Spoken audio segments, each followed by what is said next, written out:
அனைத்து தாய் தமிழ் உறவுகளுக்கு வணக்கம். இப்போ நம்ம இந்த வீடியோ பதிவு பண்ணிட்டு இருக்கிற நேரத்தில் ஒரு ஹாப்பி நியூஸ் எல்லாருக்கும். தமிழகத்தில் 17வது முறையாக பதவியேற்கும் அண்ணன் விஜய் அவர்கள் நாளை 3:30 மணி அளவில் அப்படின்னு ஒரு மெயின் ஸ்ட்ரீம் மீடியாவில் செய்தி வந்திருக்கு. ஒரு மெயின் ஸ்ட்ரீம் மீடியாவில் 10 மணிக்குன்னு வந்திருக்கு. ஆக மொத்தம் நாளைக்கு பதவியேற்கிறார். அவருக்கு நம்மளுடைய வாழ்த்துக்கள். நம்ம எதை பற்றி இப்போ பார்க்கலான்னு வந்தோம்னா, இந்த வீடியோ எனக்கு போட வேண்டியது தோணுச்சுன்னா, உண்மையாலுமே ராயல் சல்யூட் பண்ணுறேன் நான் திருமாவளவன் நான். ஏன்னு கேட்டிங்கன்னா, வாங்க வீடியோவில் போய் பார்த்துருவோம். ஏன்னா விசிகாவுடைய முதன்மையான ரொம்ப நாளாக ஒரு விஷயத்த சொல்லிக்கிட்டே இருக்காங்க. அது என்ன விஷயம்னு பார்த்தீங்கன்னா, ஆட்சியிலும் பங்கு, அதிகாரத்திலும் பங்கு. இந்த விஷயத்தை ஆரம்பித்து வச்சதே அண்ணன் திருமாவளவன் தான். ஆனால் இப்போ என்ன நடக்குதுங்கிறத மக்கள் எல்லாரும் பார்த்துக்கிட்டு இருக்கோம். சில பேர், நிறைய பேர் வந்து இன்னைக்கு மெயின் ஸ்ட்ரீம் மீடியாவில் உட்காந்து செய்திகளை பார்க்கறது தான் வேலையாக வச்சுருக்கோம். ஏன்னா இன்னைக்கு 4ஆம் தேதி முடிஞ்ச தேர்தல் ரிசல்ட்டில் உங்களுக்கு எல்லாருக்கும் தெரிஞ்ச விஷயந்தான். டிவிக்கே பெரும்பான்மையான இடங்களில் ஜெயிச்சிருந்துச்சு. மற்ற கட்சிகள்லாம் கம்மியான சட்டமன்ற உறுப்பினர்களை தான் வச்சுருக்காங்க. இது எல்லாருக்கும் தெரியும். ஆனால் இதுக்கு இடையில இப்போ ஆட்சி அமைக்கும் போது என்னென்ன பிரச்சனைகள் வந்துச்சு, ஆளுநரை போய் பார்த்தாங்க, அதில் என்ன குளறுபடிகள்லாம் வந்துச்சு அப்படிங்கிறது எல்லாருக்கும் தெரிஞ்ச விஷயம். ஆனால் கம்யூனிஸ்ட் கட்சிகள் ரெண்டுமே போயிட்டாங்க.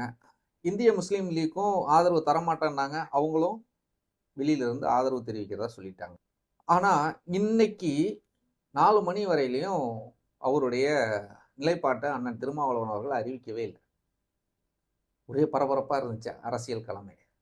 ஆனால் என்னுடைய நண்பர்கள்லாம் சொன்னாங்க, இல்லை விசிகே வந்து ஆட்சி அதிகாரத்தில் பங்குன்னு வந்து அது ஒரு பெரிய இதை வச்சுருந்தாங்க, அதுக்கான சரியான வாய்ப்பு கிடைச்சிருக்கு, போயிடுவாங்க அப்படின்னு என்னுடைய நண்பர்கள்லாம் சொன்னாங்க. ஆனால் நான் சொன்னேன், உண்மையாலும் ஒரு அரசியல் முதிர்ச்சி உள்ள எந்த நபருமே தாவேகாவோட இன்னைக்கு இருக்கிற அரசியல் சூழலுக்கு, தமிழகத்தில் இருக்கிற நிதி நெருக்கடிக்கு இந்த சூழல் இருக்கும்போது கண்டிப்பாக திருமாவளவன் அண்ணன் போக மாட்டாங்கன்னு நான் சொன்னேன். அப்போ என் நண்பர்கள்ட்ட சொன்னேன் நான், ஏன்னா இன்னைக்கு பெரிய ஒரு இக்கட்டான சூழல் இருக்குது. ஏன்னா டிவிக்கே வந்து அண்ணன் விஜய் அவர்களை அறிவித்த இலவசங்கள்ங்கிறது வந்து சாதாரண விஷயம் இல்லை.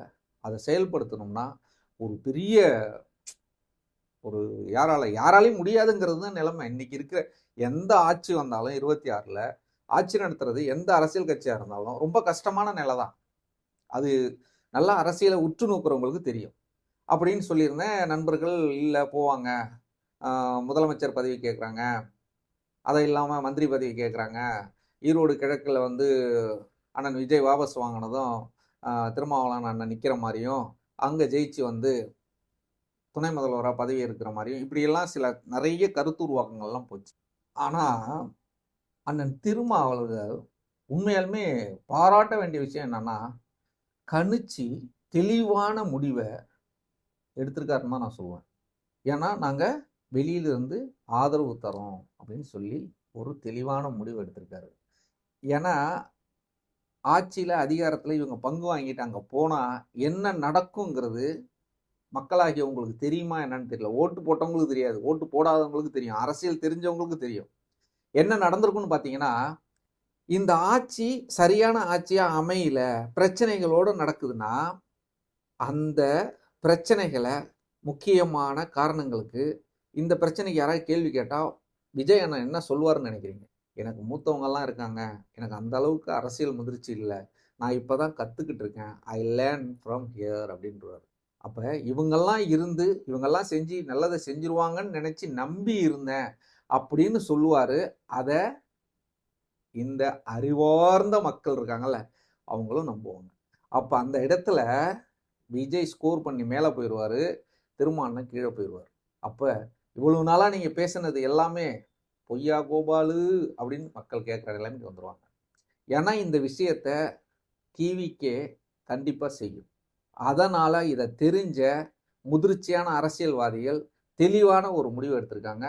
ஐ சல்யூட் ஃபார் திருமாவளவன்.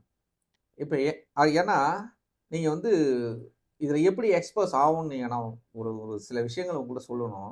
இன்னைக்கு முதல் கையெழுத்து எதை போடுவாரு அப்படின்னு சொன்னா அவரே சொல்லியிருக்காரு. என்ன சொல்லியிருக்காரு? நான் முதல்ல வந்தோடனே 200 யூனிட் மின்சாரம் இலவசமா தருவோம்னு சொல்லியிருக்காரு. ஆக்சுவலா ஏற்கனவே 100 யூனிட் இலவசத்துல இருக்கு. அதுல 100 யூனிட் எக்ஸ்ட்ரா தருவான்னாரு. நம்ம கடந்த காலங்களில் பார்த்தீங்கன்னா எடப்பாடி ஆட்சி வரலையும் 5 லட்சம் 5.5 லட்சம் கோடி தான் இருந்துச்சு. இன்னைக்கு 10.5 லட்சம் கோடி கடன், தமிழகத்தினுடைய கடன். ஸோ அப்போ எந்த அளவுக்கு கொண்டு போயிருக்காங்க போக்குவரத்து. ஏன்னா பெண்களுக்கு எங்கே வேணாலும் தமிழ்நாடு ஃபுல்லாக போய்க்கலாம். எனக்கு ஒரு ஞாபகம் வருது, அண்ணன் சீமா சொன்னது தான் ஞாபகம் வருது. இலவசமாக நான் உங்களுக்கு மின்சாரம் கொடுத்தா மக்களாகிய நீங்கள் என்ன பண்ணுவீங்கன்னா, ஐயோ லைட் எரியுதே, ஏசி ஓடுதே, அதை ஆஃப் பண்ணிட்டு வாங்க, அதை வீடெல்லாம் பூட்டிருக்கா பாருங்க, லைட் எரியுதா பாருங்க, டிவி ஆன் பண்ணுங்க அப்படின்லாம் காசு கட்டும் போது பேசுவாங்க. அதே இலவசமாக கொடுத்தா அட எறிட்டு வாங்க பார்த்துக்கலாம், போயிட்டு வந்து பார்த்துக்கலாம் அப்படிங்கிற ஒரு மனப்போக்கு வந்துடும். அதனால இலவசங்கள் கிடையாது அப்படிங்கிற ஒரு விஷயத்த சொன்னார்.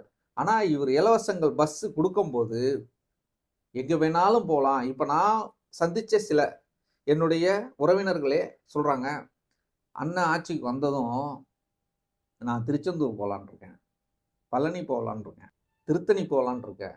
எதுக்கு அப்படின்னா, பஸ்ஸு தான் ஃப்ரீ தானே, 2 நாள் லீவு இருக்குன்னா போயிட்டு வந்துட வேண்டியதானே அப்படிங்கிற அளவுக்கு தான் பேசிக்கிட்டு இருக்காங்க. இந்த இலவசம் ஊக்குவிக்குமா, பயன்படுமா, பயன்படாதான்னு கேட்டிங்கன்னா பயன்படும் சிலருக்கு. எல்லாருக்கும் பயன்படுமானா வாய்ப்பு இல்லை ராஜா. ஸோ அப்போ இதனுடைய இழப்பெல்லாம் எப்படி ஈடு கட்டுவீங்க? ஸோ அப்போ இந்த இவ்வளவு நிதி நெருக்கடியில் இவர் எப்படி இலவசங்கள் அறிவிப்பார்? இன்னைக்கு ஒரு கூட்டம் இவர் வந்தால் நல்லது செஞ்சிருவார், மதுவை ஒழிச்சிருவார், இவர் சொன்ன விஷயங்கள்லாம் செயல்படுத்துவாராங்கிற 1000 மார்க் கொஸ்டின் இருக்கு. இதை செய்யலைன்னா அதனால தான் அனைத்து கட்சிகளும் இன்னைக்கு திமுக, அண்ணா திமுக எல்லாருமே அவங்களுடைய நோக்கம் என்னவா இருக்குன்னா, விஜய் வந்து ஆட்சிக்கு வரணும்னு ஆசைப்படுறாங்க.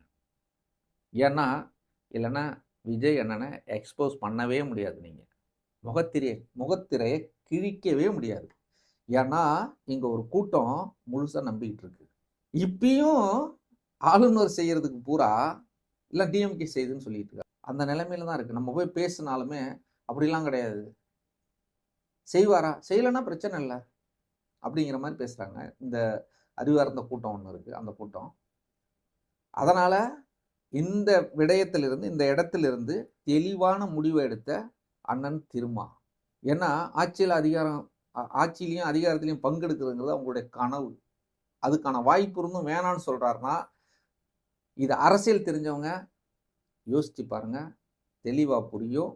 அடுத்தடுத்த வீடியோவில் நம்ம முழுசாக விவாதிப்போம். நன்றி.